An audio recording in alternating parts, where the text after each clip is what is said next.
Innal hamdalillah nahmaduhu wa nasta'inuhu wa nastaghfiruh wa na'udzu billahi minasy syururi anfusina wa sayyiati a'malina may yahdihillahu fala mudilla lahu wa may yudlilhu fala hadiya lahu wassalatu wassalamu ala Rasulillah wa ala alihi wa ashabihi wa mawala amma ba'd. Para hadirin dan hadirat jamaah Masjid An-Nur yang dimuliakan dan dirahmati oleh Allah Subhanahu wa taala. Assalamualaikum warahmatullahi wabarakatuh. Alhamdulillahirabbil alamin. Di kesempatan ini kita akan mengkaji bersama-sama membahas tentang fikih ibadah, dan kita masih berada pada pembahasan babul wudu, bab tata cara berwudunya Rasulullah sallallahu alaihi wasallam, yang telah kita bahas. Di antara keistimewaannya adalah sebagaimana yang disebutkan oleh sahabat Utsman ibn Affan radhiyallahu anhu arda, ketika di pertemuan kedua setelah kita membahas siwak, di dalam bab berwudu kita telah menyebutkan tentang bagaimanakah Utsman ibn Affan menjelaskan wudunya Rasulullah SAW di hadapan Humran maula Utsman ibn Affan. Dan setelah beliau mempraktekkan berwudu, beliau mengatakan kepada Humran, man tawadda'a nahwa wudu'i hada thumma qama fasalla rak'atain la yuhadditsu fihima nafsahu illa ghufira lahu ma taqaddama min danbih. Utsman ibn Affan beliau katakan, barang siapa yang berwudu seperti wudu aku ini, yang wudunya adalah wudu yang dicontohkan oleh Rasulullah SAW, beliau kerjakan di hadapan Humran, barang siapa orang yang berwudu seperti wuduku ini, kemudian berdiri melaksanakan salat 2 rakaat, la yuhadditsu fihi ma nafsahu, dia tidak berbicara dalam salatnya kecuali dirinya dengan Allah Subhanahu wa taala, tidak memikirkan yang lain. Maka Utsman mengatakan sebagaimana yang disabdakan oleh Rasulullah SAW, ghufira lahu ma taqaddama min danbih, maka dosa-dosanya yang lampau akan diampuni oleh Allah Subhanahu wa taala. Fa ikhwani wal akhwat, wudu yang kita laksanakan setiap hari ini demikian di antara keistimewaannya. Maka keistimewaan ini mungkin tidak akan kita raih kalau kita tidak sungguh-sungguh mempelajari dan mengkaji bagaimanakah cara berwudunya baginda Muhammad alaihi salatu wassalam. Terlebih telah kita juga sebutkan tentang keistimewaan khuruj, keluar di jalan Allah dalam rangka menuntut ilmu. Sebagaimana pernah kita sampaikan hadis dari riwayat Imam At-Tirmidzi yang beliau hasankan hadis ini, dan juga disebutkan oleh Imam Al-Albani, hadis ini adalah hadis hasan li ghairihi, man kharaja fi talabil ilmi fahuwa fi sabilillahi hatta yarji'a. Pernah kita sampaikan hadis ini, man kharaja, barang siapa orang yang khuruj, orang yang keluar, fi talabil ilmi, tujuan dia keluar dari tempat tinggalnya untuk menuntut ilmu, fahuwa fi sabilillah, maka dia berada di jalan siapa? Jalan Allah Subhanahu wa taala, sampai hatta yarji'a, sampai orang tersebut kembali pulang ke tempat dia berasal. Wa ikhwani wal akhwat, jelas ini merupakan fadilah bagi kita semuanya pada malam ini, dan fadilah ini akan kita dapatkan ketika kita memperbaiki niat, ya, memperbaiki niat ketika belajar, sebagaimana yang pernah kita sebutkan juga perkataan Imam Ahmad ibn Hanbal, al-ilmu la ya'diluhu syai'un idza sahhat niyatuhu.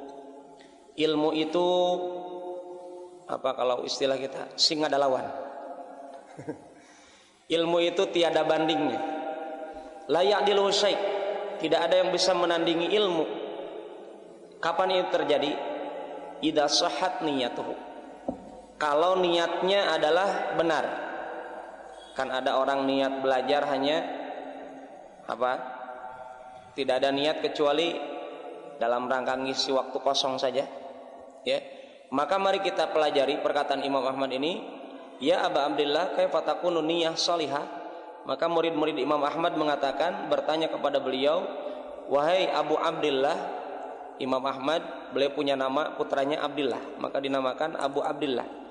Wahai Abu Abdillah, bagaimanakah niat ketika belajar itu sahih, benar? Bagaimana beliau katakan? Seseorang ketika belajar mesti dia niatkan untuk apa? Raf'ul jahli an nafsihi wa an ghairih. Niatkan ketika kita belajar itu untuk mengangkat apa Pak? Kebodohan dalam diri orang tersebut, dalam dirinya. Tidak hanya di situ, tetapi niatkan juga ketika kita belajar mengangkat kebodohan dalam diri orang lain. Ya, maka tolong ini niatnya diperbaiki. Jangan sampai yang ingin masuk surga yang ikut kajian saja, yang tidak ikut kajian seakan-akan tidak diberikan kesempatan peluang ini. Maka tolong disampaikan. Dan inilah diantara intinya kita berdakwah di jalan Allah, mendakwahi diri kita dan mendakwahi orang lain. Diawali dengan bekal ilmu. Ikhwan dan akhwat, kita memasuki hadis dari sahabat Jabir ya bin Abdillah. Ada hadis di sana, wa anhu. Di buku saya hadis nomor 48. Pensyarah menyebutkan hadisnya berjudul Idkhalul mirfaqaini fil wudu, memasukkan kedua siku kedua siku ini masuk kategori apa? Anggota wudu. Nah, ini yang akan kita bahas. Ada yang mau membaca, silakan kepada salah seorang ikhwah untuk membacakan hadisnya. Fadhal barakallahu fiik. Ada kalau di buku ana wa anhu. Pembahasan kemarin sebelumnya tentang wajib tertib ketika berwudu. Yang sahabat Jabir bin Abdillah. Ketika hadis ini berkenaan dengan apa? Dengan haji. Abda'u bima bada Allah. Aku mengawali apa-apa yang diawali oleh Allah Subhanahu wa taala. Hadisnya berkenaan dengan wudu, tetapi dijadikan oleh Imam Ibnu Hajar Al-Asqalani dalam kitab Bulughul Maram ini hukumnya sama. Artinya apa? Ketika Rasulullah SAW menunaikan ibadah haji, beliau mengerjakan rukun-rukun haji sesuai dengan perintah Allah Subhanahu wa taala. Demikian juga ketika Imam Ibnu Hajar mengatakan hal itu dengan berdalil dengan sifat haji Rasulullah adalah demikian juga Rasulullah SAW ketika berwudu, beliau pasti akan mengedepankan apa yang diawali oleh Allah, dikedepankan, diawalkan, yaitu dalam ayat surat Al-Maidah di ayat keberapa? Ayat yang ke-6, ayat tentang berwudu dengan ayat tayamum. Tafadhal, ada yang sudah wa anhu. Anhu di sini kembali kepada sahabat Jabir bin Abdillah. Tafadhal, barakallahu fikum.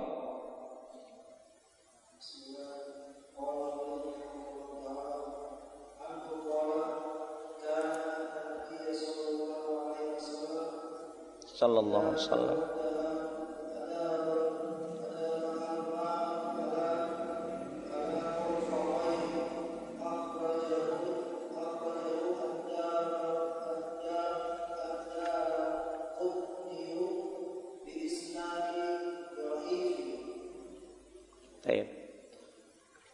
Barakallahu fikum. Berkenaan dengan hadis ini kita bacakan terlebih dahulu. Wa anhu, dan darinya di sini adalah berarti nyahnya adalah kepada perawi hadis dari sahabat yang dicantumkan oleh Imam Ibnu Hajar di hadis sebelumnya, yaitu sahabat Jabir bin Abdullah. Dan dari sahabat Jabir bin Abdullah, beliau berkata, kana Nabi sallallahu alaihi wasallam, bahwasanya Nabi Muhammad sallallahu alaihi wasallam, idza tawaddaa, ketika beliau berwudu, adaral ma'a, menyempurnakan, ataupun adara ini memutarkan, artinya apa? Menyiramkan maknanya di sini. Alma, airnya disiramkan oleh Rasulullah SAW ala mirfaqaihi, di atas kedua sikunya. Bisa dipahami Pak ya? Akhrajahu Daruqutni bi isnadin dhaif. Hadis ini ditakhrij atau dikeluarkan, diriwayatkan Imam Daruqutni dengan sanad yang dhaif, sanadnya lemah. Taib. Hadis ini dari perawi yang bernama Al-Qasim ibn Muhammad ibn Abdullah ibn Aqil, dari kakeknya, dari sahabat Jabir ibn Abdullah radhiyallahu anhu. Sanadnya kata Imam Abdullah Al-Fauzan, beliau katakan sanadnya lemah sekali, dhaifun jiddan.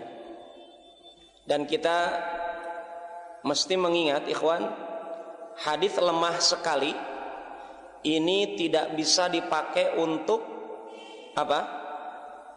Bahkan masalah fadail, dhaifun jiddan, mayoritas para ulama melarang kita untuk memakai hal ini. Sebagaimana yang disyaratkan oleh Imam Al-Utsaimin dalam kitab Al-Usul min Ilmil Usul, dalam kitab Mustalahul Hadis, beliau katakan para ulama ketika mensyaratkan bolehnya memakai hadis lemah, di antara syaratnya adalah alla yakun syiddatu dha'f, ay dhaifun jiddan. Jangan sampai derajat hadisnya lemah sekali. Itu pun berkenaan dengan hadis fadilah, keutamaan, yang tujuannya untuk apa? Memberi motivasi kalau kita lagi malas ibadah. Karena kalaupun kita mencukupkan hadis dengan hadis sahih, telah lakafa, ya, kita telah mencukupi untuk dijadikan rujukan dari hadis yang sahih.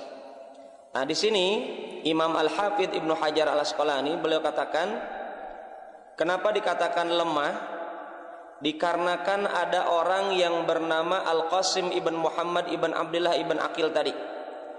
Imam Adz-Dzahabi dari Ibnu Mu'in beliau katakan laisa bisyai', bukan sesuatu, artinya tidak diakui, ya, kekuatan periwayatan orang tersebut. Kemudian Abu Zur'ah mengatakan, Abu Hatim beliau katakan, Al-Qasim ibn Muhammad ibn Abdullah ini matrukul hadis. Dalam istilah ilmu hadis ada istilah matrukul hadis. Hadisnya matruk, maksudnya apa? Yuttaham bil kadib. Dia ini diklaim oleh para ulama sebagai orang yang berdusta dalam meriwayatkan hadis. Maka matruk dari kata taroka, ditinggalkan periwayatan hadisnya. Atau kalimat matruk ini dalam ilmu hadis adalah man yukthirul ghalat, banyak salahnya kalau meriwayatkan hadis. Ini Al-Qasim yang meriwayatkan hadis ini adalah termasuk orang yang matrukul hadis, kata Imam Abu Hatim rahimahullah ta'ala. Kemudian Imam Abu Zur'ah beliau katakan mengomentari perawi hadisnya, ahadithuhu munkarah, hadisnya hadis munkar, ya, wa huwa dhaiful hadis. Dan hadis yang kita bahas ini adalah kata beliau hadis yang lemah. Taib ikhwan dan akhwat yang dimuliakan Allah Subhanahu wa taala, kelemahan hadis ini sebenarnya memang dia hadisnya lemah, Akan tetapi kita telah cukup dengan hadisnya Abu Hurairah. Ya, pernah kita membahas tentang hadis Utsman ibn Affan kemarin dulu ya, kemarin dulu. Di dalamnya telah kita sebutkan tentang hadis Abu Hurairah. Artinya walaupun hadis ini tidak kita jadikan patokan, ketika ulama menjelaskan bahwasanya ketika berwudu tolong ini dimasukkan ya sampai ke sini. Jangan hanya sebelumnya tetapi sampai kepada siku. Bahkan hal ini dikuatkan dengan hadis yang sahih dari sahabat Abu Hurairah radhiyallahu anhu. Beliau katakan, annahu tawadda'a fa ghassala wajhahu fa asbaghal wudu. Bahwasanya kata Abu Hurairah, Rasulullah SAW berwudu dan membasuh wajahnya dan menyempurnakan wudunya. Thumma ghassala yadahu al-yumna hatta asyra'a fil adud. Nah, ini mari kita lihat. Beliau Abu Hurairah mengatakan, kemudian Rasulullah membasuh tangannya yang kanan ya. Hatta asyra'a kata beliau, sampai masuk fil adud kepada ini. Bahkan sampai ke sini. Ini ungkapan dari Abu Hurairah. Itu menunjukkan apa ya, ikhwan? Kalau berwudu sampai ke sini, ini menunjukkan apa? Siku ini otomatis masuk. Artinya, walaupun hadis ini ya tidak kita gunakan sebagai rujukan hadis dalam berwudu, kita telah cukup dengan hadis sahih dari riwayat Abu Hurairah yang mengatakan bahwasanya Rasulullah ketika berwudu disaksikan oleh Abu Hurairah sampai melewati siku sampai ke sini. Apa ini namanya, Pak?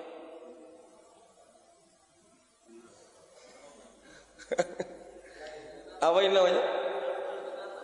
Hah? Tidak, Ji. Yang sebelah sini.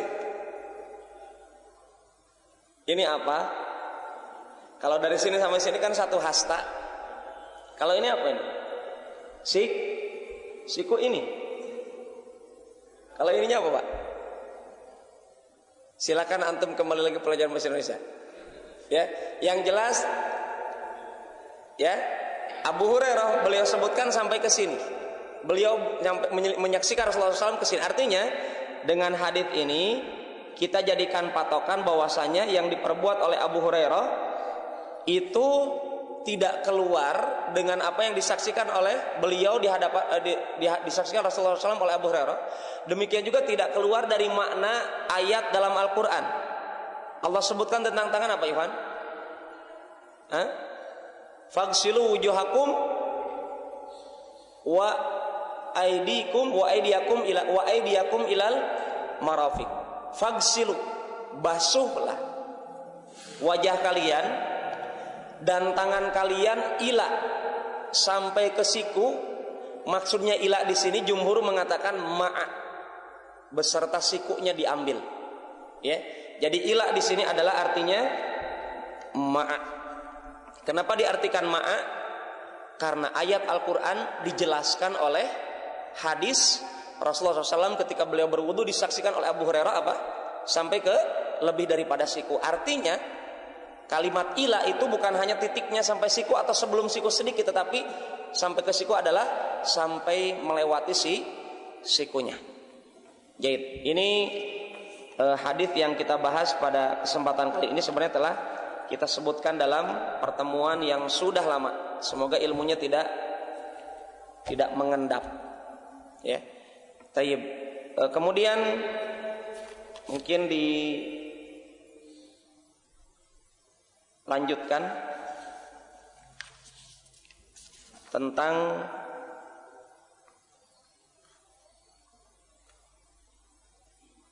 hadis yang selanjutnya dari sahabat Abu Hurairah.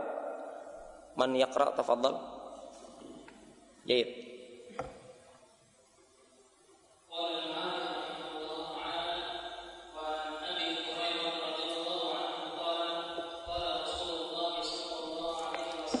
Sallallahu alaihi wasallam.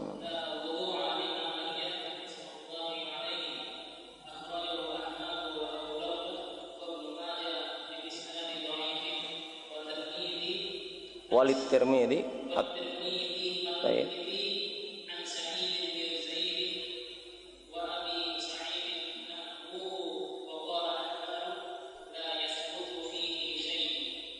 Baik. Barakallahu fikum. Hadis yang akan kita bahas masih berkenaan dengan wudu.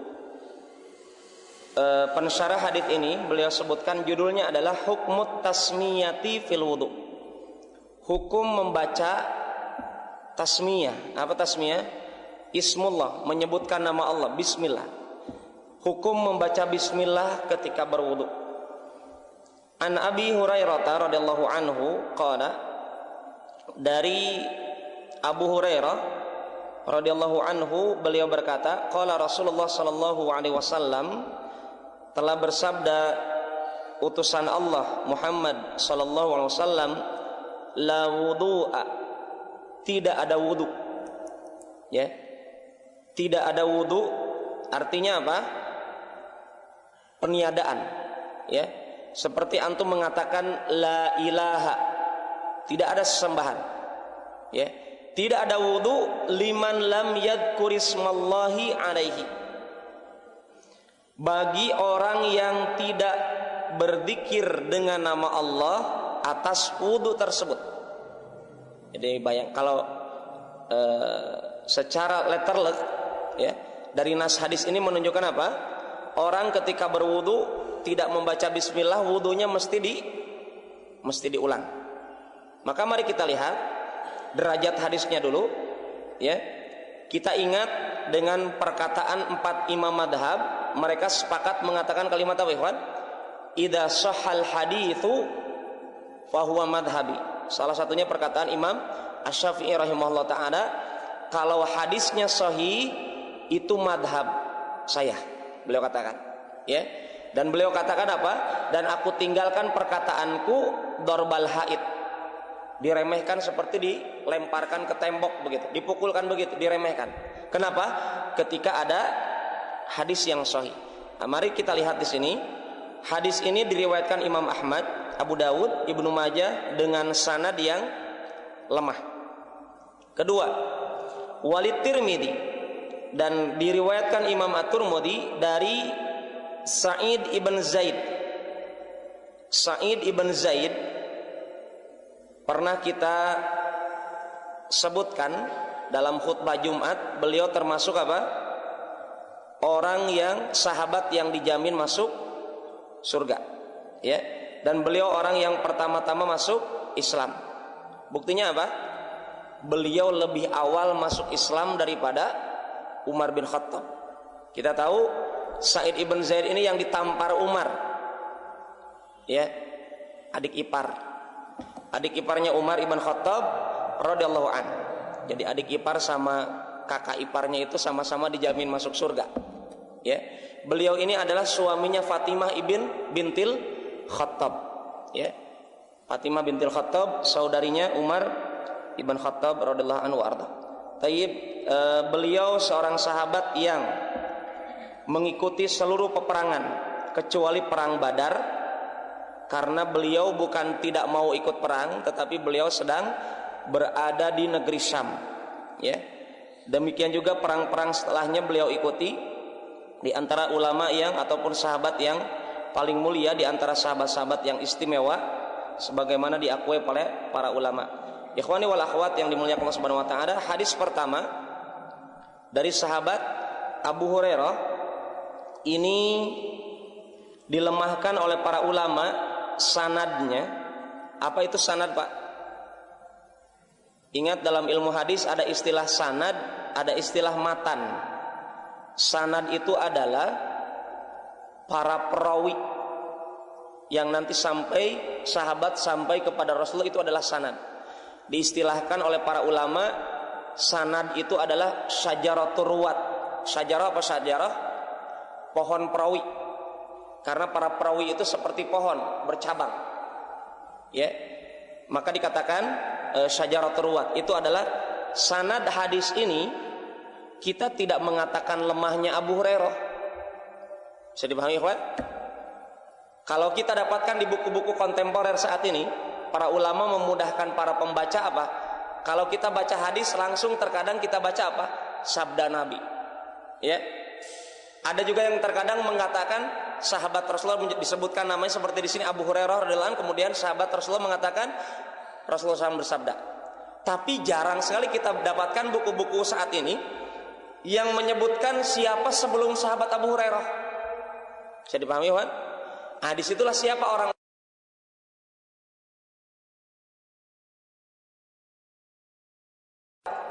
Maka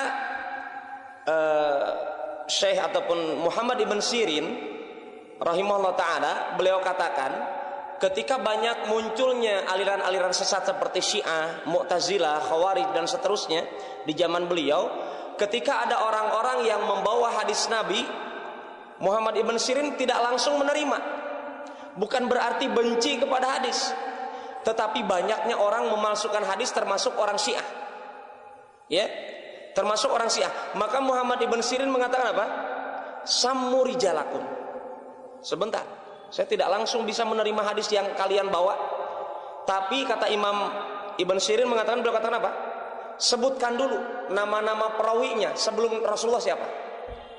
Sahabat ini. Sebelumnya siapa? Sebelum siapa? Kata Muhammad ibn Sirin, kalau aku mengenalnya aku terima, kalau tidak aku tolak. Ini dalam rangka apa, Iwan? Dalam rangka menjaga Islam, tidak gampangan menerima.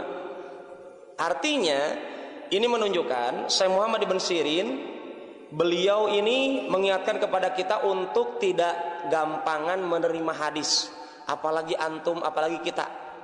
Tahu-tahu apalagi mau bulan apa ini? Mau jadi Jumadil Tsani? Rajaban. Coba antum lihat nanti bulan Rajab. Berapa banyak umat Islam di Facebook, di WhatsApp, di Twitter, di SMS-an, ya, menyebarkan keistimewaan bulan Rajab. Kata Nabi, hadis riwayat ini, hadis, tanpa ditanyakan derajatnya, siapa yang meriwayatkan sebelum Rasulullah SAW dan seterusnya. Artinya ini dalam rangka apa, Iwan? Menjaga din Islam. Nah, di sini dalam hadis ini ada yang dikatakan sanadnya lemah adalah jahalatu Ya'qub ibn Salamah al-Laitsi wa waliduhu. Majhulnya orang, tidak dikenalan orang perawi hadis yang ada di hadis ini, seorang perawi yang bernama Ya'qub ibn Salamah al-Laitsi dan bapaknya tidak dikenal oleh para perawi hadis. Ya. Bahkan Imam Al-Hafidh Ibnu Hajar mengatakan bahwasanya Ya'qub ibn Salamah ini adalah syekhun qalilul hadis, seorang syekh yang hadisnya itu sedikit. Ya. Kemudian beliau katakan bapaknya itu majhul, tidak dikenal dalam ilmu hadis. Mungkin hidup tapi tidak dikenal dalam ilmu hadis sebagai ulama hadis. Nah, ini artinya tidak semua orang yang hidup di zaman sahabat, di zaman tabi'in seluruhnya perawi hadis. Ya. Tidak, kenapa? Karena di zaman tabi'in juga munculnya Khawarij. Taib. Di zaman tabi'in juga munculnya orang-orang yang mengkultuskan Ali bin Abi Thalib. Artinya tidak seluruhnya ahli hadis yang perkataannya langsung diikuti. Maka inilah salah satu alasannya. Kemudian Imam Ibnu Hibban mengatakan rubbama akhta'a, boleh jadi orang ini salah. Ya, boleh jadi orang ini salah. Wa hadhi ibarah an da'fi, inilah ungkapan dari qadha'ifannya. Kemudian sanadnya itu sebagian ulama mengatakan sanad hadis ini bersambung sampai kepada Abu Hurairah, tetapi perawi hadis yang lain mengatakan sanadnya adalah sebenarnya yang kuat, sebenarnya tidak bersambung. Itulah yang menjadikan sebab hadisnya lemah sekali, sanadnya terputus. Ya, lebih keren lagi kalau antum baca buku orang Syiah, telah meriwayatkan keledai dari bapaknya keledai, dari kakeknya keledai. Rasulullah bersabda. Subhanallah, perawi hadisnya adalah keledai di zaman Rasulullah, kakek keledai. Artinya kalau perawi hadis, dan itu hadis sahih orang Syiah, artinya kalau kita memahami, jangan bahas dulu binatang, karena binatang tidak ada yang meriwayatkan hadis. Dalam ilmu hadis ulama ahli sunnah, jangan bahas binatang. Orang saja dalam ulama ahli sunnah masih banyak diperbincangkan dalam perawi-perawi hadis, termasuk di sini namanya Ya'qub dengan bapaknya ini. Ya, memang Imam Al-Hakim mengatakan sanadnya sahih, Dan tolong ingat ikhwan, kalau antum mendapatkan hadis riwayat Imam Al-Hakim, ingat para ulama sepakat Imam Al-Hakim ini termasuk perawi hadis yang yatasahal fil riwayah, sangat menggampangkan dalam meriwayatkan hadis. Ini yang pertama, antum pahami hadis riwayat Imam Abu Hurairah, hadis yang dari sanad Abu Hurairah ini adalah sanadnya lemah. Yang lemah bukan Abu Hurairahnya, tetapi orang yang sebelum Abu Hurairah. Yang kedua, hadis dari Sa'id ibn Zaid. Kita juga tidak melemahkan Sa'id ibn Zaid karena beliau adalah seorang sahabat. Dan kita yakin para ulama Ahlus Sunnah wal Jamaah mengatakan apa? Kullu sahabah udul wa uduluhum yatafawat. Ini kaidah, ini prinsip dalam akidah. Seluruh para sahabat, baik Muawiyah, baik Abu Hurairah, baik Zubair, baik Al Hasan, Al Husain, baik Ali bin Abi Thalib, seluruh sahabat yang jumlahnya sekitar 114.000 orang ini, seluruh para sahabat itu adil. Maksudnya apa adil ini? Dalam bahasa Indonesia kan adil definisinya apa? Menempatkan sesuatu pada tempatnya. Dalam riwayat hadis adil itu apa? Istiqamatud din wal muru'ah. Dinnya lurus. Mereka tidak mungkin menyembunyikan hadis. Tetapi keadilan mereka bertingkat-tingkat. Taib. Kita tidak membahas Sa'id ibn Zaid sebagai sahabat perawi hadis, tetapi ada perawi Abu Thifal Al-Murri, ya, dari Rabah ibn Abdurrahman, dari neneknya, dari bapak nenek tersebut, ya. Inilah yang dikatakan perawi sebelum Sa'id ibn Zaid, inilah yang dikatakan para ulama apa? Dibahas. Sebagaimana perkataan Imam Bukhari mengatakan tentang hadis ini, fi hadithihi nadhar. Dalam hadis ini ada yang mesti diteliti, kata Imam Al-Bukhari. Imam Al-Hafidh mengatakan, hadhihi adatuhu fiman yudha'ifuhu. Inilah kebiasaan para ulama yang mendhaifkan hadis-hadis. Imam Ibnu Hibban mengatakan, ya, lakin fil qalb min hadzal hadits li'annahu qad ikhtalafa ala Abi Thifal fihi. Jadi Imam Ibnu Hibban mengatakan ada perbincangan dalam perawi hadis yang bernama Abu Thifal. Intinya ikhwan, para ulama mengatakan juga dalam hadis ini adalah sanadnya lemah. Ini kedua, kesimpulannya. Yang ketiga, hadis dari sahabat Abu Sa'id Al-Khudri. Dari sahabat Abu Sa'id Al-Khudri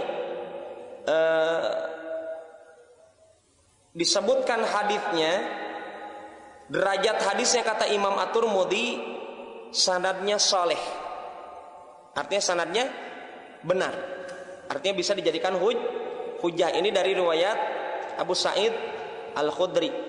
Kemudian kesimpulannya ikhwan yang dimuliakan Allah Subhanahu wa taala, kita lihat dari pendapat Imam Al-Mundhiri. Beliau katakan, la syakka anal ahadits allati waradat fit tasmiyah wa in kana la yaslam syai' minha min maqal fa innaha tata'addad bi kathrat turuqiha wa taktasib quwwah wallahu a'lam. Imam Al-Mundhiri beliau katakan, hadis ini walaupun sebagiannya lemah, sebagiannya ada yang soleh tadi, karena mereka riwayatnya banyak saling menguatkan, maka derajat hadisnya naik dari lemah meningkat menjadi apa? Hasan li ghairi. Ya. Hadis hasan li ghairi kalau kita pelajari dalam ilmu hadis adalah ketika derajat hadisnya itu memang lemah, tetapi karena saling menguatkan antara satu dengan yang lainnya, maka derajatnya naik menjadi derajat hasan li ghairi, dan hadis hasan li ghairi bisa dijadikan dalil. Berarti kesimpulannya apa ikhwan? Sebagaimana dikuatkan oleh Imam Al-Hafidh Ibnu Hajar Al-Asqalani, beliau katakan, ad-dhahir, yang nampak dari hadis ini, kumpulan hadis-hadis ini akan menjadi kuat, ya, derajatnya menjadi hadis yang hasan li ghairi. Sebagaimana tadi yang saya sebutkan tentang hadis man kharaja fi talabil ilmi fa huwa fi sabilillah hatta yarji'a. Imam Al-Albani mengatakan, orang yang keluar di jalan Allah ketika menuntut ilmu, dia di jalan Allah sampai dia kembali. Ini hadisnya apa? Kata Imam Al-Albani, hasan li ghairi. Ya, hadisnya hasan hasan li ghairi. Taib ikhwan dan akhwat yang dimuliakan Allah Subhanahu wa taala, demikian juga ungkapan Imam Ibnu Qayyim dan Imam Ibnu Katsir tentang hal ini, bahwasanya derajat hadis ini adalah derajat hadis hasan. Tentang apa? Membaca bismillah sebelum berwudu adalah bisa kita jadikan dalil. Taib. Kemudian selanjutnya adalah pembahasan tentang apakah hukum membaca bismillah ini wajib atau sunnah. Jadi, apakah dia ini hukumnya wajib atau sunnah? Jumhur para ulama mengatakan dia sunnah muakkadah. Baca bismillah ketika sebelum berwudu hukumnya adalah sunnah muakkadah. Adapun ulama yang lainnya seperti Dhahiriyah, salah satu riwayat Imam Ahmad, demikian Ishaq bin Rahawai, kemudian juga kita dapatkan mereka mengatakan ini adalah wajib, karena Rasulullah mengatakan la wudu'a, tidak ada wudu, tidak diakui wudunya. Artinya apa? Tidak sah wudu orang tersebut. Ini sebagian ulama, tapi jumhur ulama mengatakan adalah wajib. Siapa jumhur di sini? Selain Imam Ahmad, berarti apa? Imam Abu Hanifah, Imam Malik dan Imam Asy-Syafi'i. Kemudian juga ada riwayat Imam Ahmad yang mengatakan itu sunnah muakkadah. Ya. Kemudian Imam Ibnu Qudamah, kemudian banyak dari para ulama madhab Imam Ahmad, dan ini pendapat yang terkuat dari Imam Ahmad yang mengatakan sunnah. Demikian Imam Ibnul Mundhir, kemudian Ibnu Hazm, Ibnu Katsir, kemudian Syekh Muhammad Ibn Ibrahim, demikian juga Syekh Ibn Baz, ulama kontemporer. Beliau katakan membaca bismillah sebelum berwudu adalah sunnah muakkadah, bukan wajib. Apa dalilnya? Dalilnya adalah surat Al-Maidah ayat 6. Ini yang pertama. Ya. Allah menyebutkan apa? Ya ayyuhalladzina amanu idza qumtum ilas shalah. Wahai orang-orang yang beriman, kalaulah kalian akan menunaikan, menegakkan salat, Allah tidak mengatakan apa? Fadhkurusmallah, sebutkan nama Allah, tapi Allah langsung menyebutkan apa? Faghsilu wujuhakum. Artinya, kata jumhur ulama, kalau membaca bismillah itu wajib, pastinya Allah akan menyebutkan fadhkurusmallah, sebagaimana Allah ketika memerintahkan kita akan berburu. Antum yang suka berburu binatang, Allah katakan apa? Wadhkurusmallah alaih, sebutkan bismillah ketika kalian melepaskan hewan buruan kalian. Anjing ketika ditugaskan untuk berburu, lepas dengan membaca bismillah. Demikian juga ketika kalian memanah ataupun menembak untuk berburu, ketika menembak itu Allah katakan apa? Baca bismillah. Tetapi ketika berwudu Allah tidak mengatakan. Artinya itu tidak wajib. Ini dalil yang pertama dari jumhur ulama. Kemudian dalil yang kedua adalah dalam hadis orang yang sholatnya salah. Kita pernah sebutkan di pertemuan di masjid ini tentang sahabat yang masuk masjid, Rasulullah sudah ada di masjid, kemudian sahabat tersebut belum menjumpai Rasulullah sampai menunaikan sholat sunnah 2 rakaat tahiyatul masjid. Sahabat tersebut sholat tahiyatul masjid, kemudian salam, selesai salam mendatangi Rasulullah, assalamualaikum ya Rasulullah. Ya, mengucapkan salam kepada Rasulullah, Rasulullah mengatakan waalaikumsalam. Rasulullah menjawab salamnya, kemudian sahabat tadi dikatakan apa? Irji' fasholli fa innaka lam tusolli. Kembali engkau kepada tempat sholatmu, kerjakan sholat lagi karena engkau belum sholat. Sampai 3 kali sahabat ini. Kemudian apa ya, sahabat ini ketika 3 kali dikatakan salah sholatnya Rasulullah, beliau katakan apa? Ya Rasulullah, demi Allah itu sholat terbagus saya, fa'alimni, ajarkan aku bagaimana tata cara sholat. Beliau sudah KO, acungkan bendera putih. Beliau katakan apa? Ya Rasulullah, ajarkan aku sholat. Kemudian Rasulullah mengatakan apa?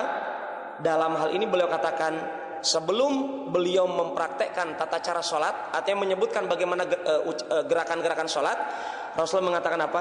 Fatawaddo kama amarakallahu jalla wa'ala. Berwudulah sebagaimana Allah memerintahkan kau.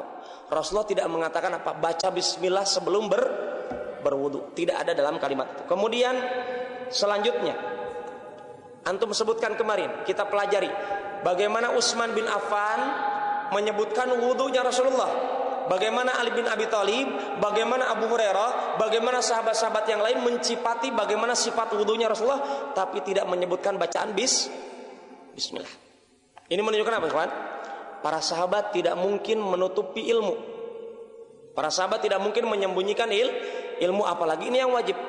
Artinya ini menunjukkan, kata jumhur ulama, ini menunjukkan bahwasanya membaca bismillah adalah hukumnya sunnah. Taib.